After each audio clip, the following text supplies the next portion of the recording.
in July, President Trump signed into law the One Big Beautiful Bill Act, and that includes some significant changes to health savings accounts. And here to talk with us about that is Jae Oh, author of Maximize Your Medicare. Jae, lots of changes, right? To HSAs. Lots of changes, some positive changes, I would think, on balance to health savings account, which I called, for people who are not aware, are basically what I would call health-related IRAs, meaning that you can take a tax deduction upon entry, meaning if you have an HSA account, deposits, you can take a tax deduction. In addition to that, you are not taxed upon withdrawal as long as you're using that money for a health-related expense, which is defined by the IRS. So one of the changes, I believe, is that is the expansion of HSA eligibility to individuals with bronze and catastrophic health plans.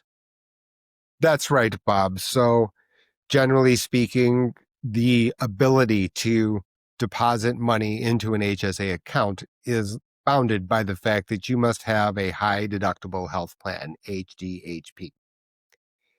As a result of the latest legislation, the One Big Beautiful Bill Act, the number of plans, the types of plans that make you eligible has widened notably, meaning that all bronze, all catastrophic plans do allow you to establish this HSA and get this triple use of this HSA account. And again, once the money is in there, meaning inside the account, it can be invested. The HSA bank usually has investment vehicles, investment options for individuals to use. Yeah. What else do we need to know about some of the changes? Well, there are many changes, Bob. We already talked about the subsidies, the enhanced APTC going away. The second, and partially related, not exactly to the One Big Beautiful Bill Act, is the fact that short-term health insurance plans, limited duration, they have been limited in terms of how long you could have them and renew them. The CMS has recently stated that they are going to release the enforcement of that restriction. In practical terms, what this means is that for those people who need health insurance for limited periods of time, that you may be able to seek these plans, which are not specifically governed by the ACA. And they will not have, for example, certain sets of essential health benefits, which are mandated for every plan under the Affordable Care Act. Nevertheless, for certain households with financial restraints and still want to have health insurance, a possible avenue with more flexibility for the future. Yeah. They're meant to be temporary, right? Ultimately, these short-term plans. They are meant to be temporary, Bob. For example, there is light underwriting involved. You can see other stories of the fact that pre-existing conditions, for example, are not covered. So when I say limit, it's limited by duration, but it's also limited by coverage. And as long as people see those differences eyes wide open, then we have guided certain people in very specific instances that was best for a household. That is true. That said, eyes wide open, very important. Yeah, I mean, like if you think about the model of buyer beware, if the CMS is not going to enforce something, what advice do you have for someone who may heretofore thought that it was of this duration, but now it's unknown, perhaps? No, what I think actually it increases the flexibility for the buyer, which is before you had to make a statement saying, I did not have a limited duration plan in the past. I'm not extending an existing one, etc. Those types of things that now those limitations go away. So what used to be a very short period of time now could possibly be extended. And for those people, again, excellent health, they live in a location where health insurance is completely unaffordable and yet still don't want to be completely unprotected, a possible path. Yeah. There were, if I could go back to some changes to HSAs that I think are worth noting, is this notion of the a permanent telehealth coverage. Is that worth noting? Yes, sure. Meaning that it's a question about what can be you can use as far as what benefits and what money can be used from inside an HSA account. And so there was this idea that telehealth would be completely outside, not covered in the sense that wasn't really an expense where you could pay for it.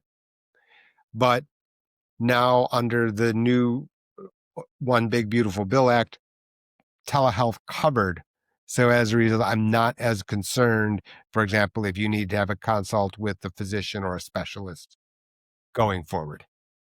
And then there was one other provision. I'm quite frankly not familiar with it, having to do with direct primary care arrangements, DCAs. Anything there that people need to know about? So sometimes doctors' offices, due to the long wait times, are providing something that may look or feel like something that they're calling concierge plans, meaning there are fees that you might pay on an annual basis.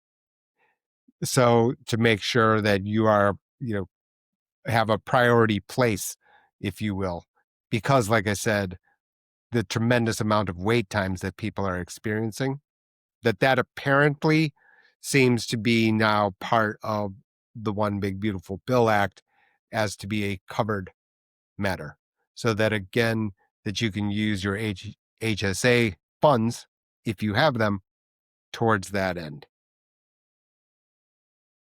I always think it's worth reminding folks who have an HSA, because predominantly folks are investing them in money market funds, using them for current medical expenses that as you mentioned, they're a IRA for healthcare expenses in retirement, that folks can invest for the long term in these accounts using mutual funds that are designed for long-term growth, and that you don't necessarily have to use them for current medical expenses.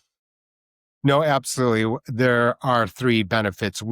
Most of the information is about the fact that you can deposit and withdraw for medical expenses.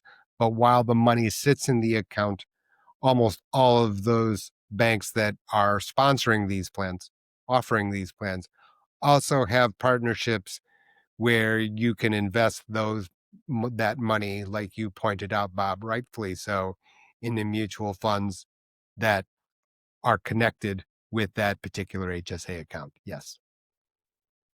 Anything we missed, Jay?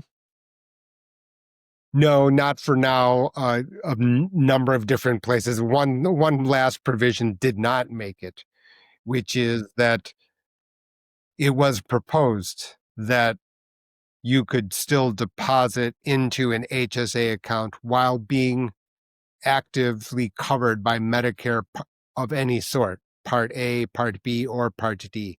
That did not survive, meaning you still cannot deposit into an HSA account if you are covered by any element of Medicare. Yeah, and that happens to be one of the most frequently asked questions that we get here, Jay, is when do I need to stop contributing to my HSA when I'm turning 65 and enrolling in Part A? Very technically, the way it works is that there's a maximum limit, and you can deposit the pro rata share of that limit in the year that you begin your Medicare coverage. Well, that's a simple an explanation as I've ever heard about it, Jay. So thank you for that. Appreciate it. And appreciate everything that you do for us, Jay. Thank you. My privilege, Bob. Thanks for having me again.